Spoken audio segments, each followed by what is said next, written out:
Бул бузганга биз каршыбыз негизинде. Акта деле просто болбойбу. Кыйын болуп калат деп атабыз да.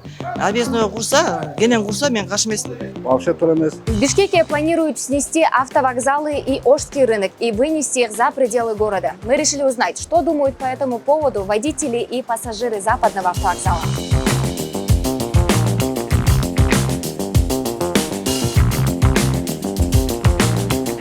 Жокчосу бар, бардык дагы бар.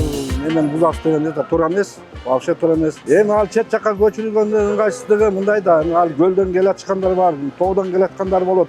Алар ошол жерге алып кетип таштап салса аяка деген пробка ушакта создавать этет да. Эмне деген машина барат аякачы? Бүт бартын башат. Орчундук болот. Ар бирөөдөн мүшөктөр менен келет, картошка келет, алма салып келет. Студенттер келишет, көбүнчөсү мында студенттер көп алып келишет. Алар бакчылар өзүлөрү студент болсо анан коробка алмаларын салып келишет, жүктөр менен келишет. Алар ошакта калышабы. Бул туура эмес негизинде. Биринчи условия коюш керек. Жакшы условияны коюп, ушундай коюп, анан айтса болот, анан бүтүп он иштеп аткан немени бузган это болбойт го.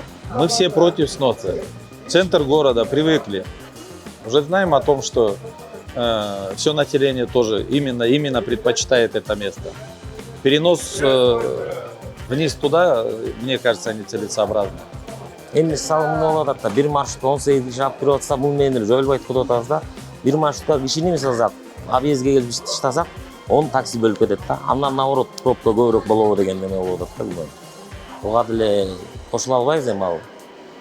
Элге деле бизге го ар бир мисалы көнүп калган машина менен наоборот сырттан чыдап кеткен удобный. Бирок элге кыйын болуп калат деп атабыз да. Конечно, против. Как? Здесь уже наработанные люди, во-первых. Все к нам едут, знают, где вокзал, где что. И много вопросов таких. Зачем сносят? Нам неудобно будет добираться этим нашим пассажирам, которые мы возим. Где он будет, этот новый вокзал? Мы даже толком не знаем. Вот за городом. Ну, не знаю, как-то сколько городов, сколько всего мы видим, смотрим, что вокзалы всегда стараются где-то внутри города сделать. Как бы это ни было, пробки, не пробки, людям удобно, во-первых. Ну, я не скажу здесь пробки, чтобы большие были. Пробки будут там, если вот Алматинка и объездная. Там грузовые машины, там перекресток этот, заправки. Там, я не знаю, там он не в хорошем месте вокзал, если это будет постоянный вокзал. Эми биякта тургандай биякта деле просто болбойбу. Бияк деле ыңгайлуу эле. Аякта болсо деле жакшы болот. Айырмасы жоқ. Айырмасы жок. Объездной курса, кенен курса мен каршы эмесмин.